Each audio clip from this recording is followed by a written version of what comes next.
Heather. And I'm Cynthia. And welcome to Yoga Sadhana Immersion. This is your very first video of the program, and we're going to be talking about how to create a practice at home. Great. Let's start with the space. It's really important to have a space in your house that's dedicated to your yoga practice, that you don't have to move things out of the way in order to get at it, because that's going to be one of your excuses. So the first thing you want to do is decide where you're planning to practice this month. It could be next to your bed, it could be in the hallway, the kitchen, or any other place in your home that is both quiet and clean. It needs to be clean. Go ahead. The second thing is that in addition to the space, you need to create another kind of space called time. Time in your life that you're going to be dedicated to your practice. At first, it doesn't need to be very long. It could be 5 minutes, 15 minutes, but it needs to be clearly demarcated for you. So maybe the day before you plan about when you think you're going to practice, or in the morning you get up and no matter what happens, the first thing that you do is practice. Whatever it is, it needs to be something dedicated and deliberate. And during that time, you have made an agreement, a contract with yourself and with this group and your teachers that you're going to practice.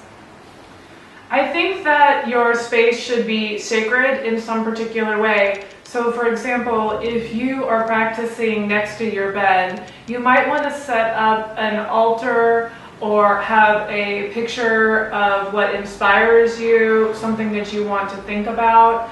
But I think it's important to create some sort of sacred quality to the practice. It could be something as simple as a ghee lamp and some incense, but it needs to be an opportunity for you to step out of whatever roles you carry around with you, an opportunity to step out of whatever responsibilities that you have and be able to go inward using your asana practice. Whatever tools you need, sacred objects or inspirational objects you need, make sure to gather them and have them in a place where you can see them as you practice. I wanted to go back a little bit to the time. Choosing a time when you're going to do your practice. For me, and this isn't the only way to do it, but for me, especially in the beginning, it was really helpful for me to pick the same time every day. For me, I got up early in the morning. I actually had a full-time job at the time, and I did a practice every single morning.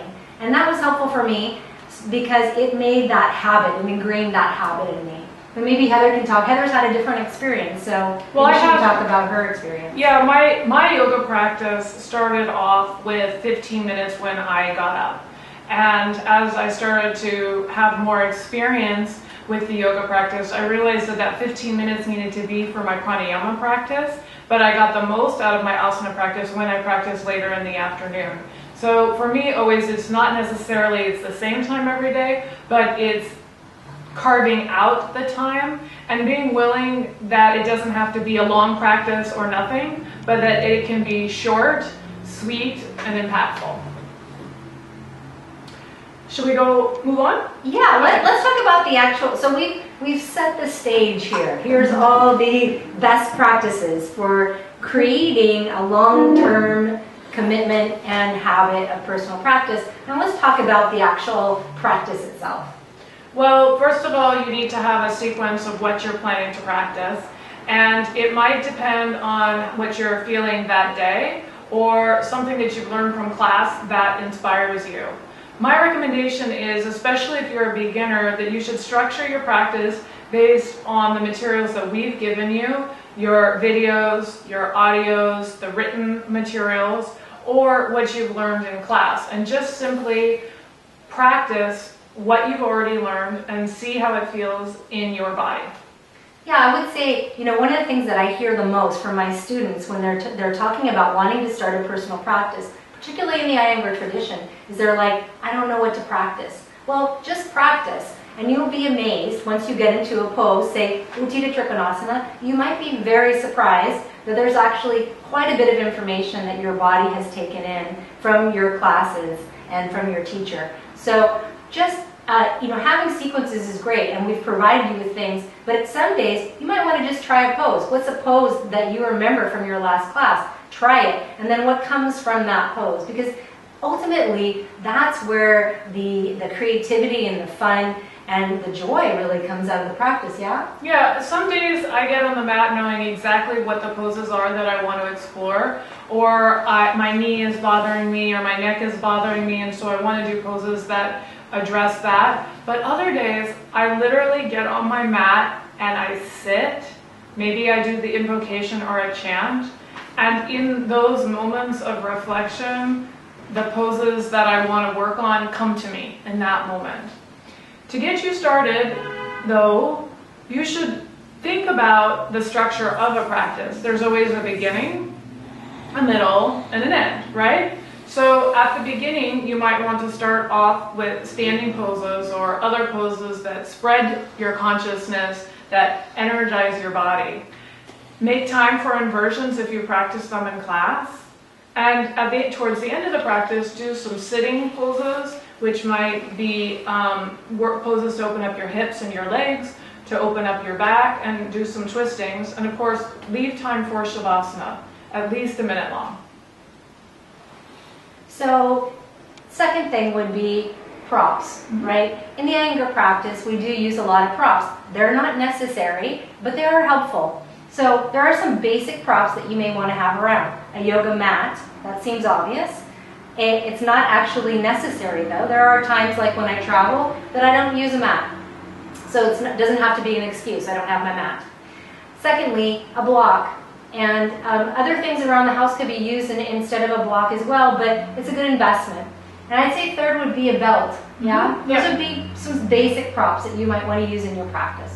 One thing that I really like to do is use some of the props that I already have at home that aren't traditional or typical yoga props. So if I'm practicing in my bedroom, I like to lie over my bed and do a back bend with my head somewhat close to the floor. Or if I'm practicing in a hotel room where I don't really even want to be so much with my nose in the carpet, I'll do sitting twists or standing twists where I'll stand right with one foot up on a chair and I'll do some twisting, or I'll sit on the bed and do some twisting and use the pillows as bolsters.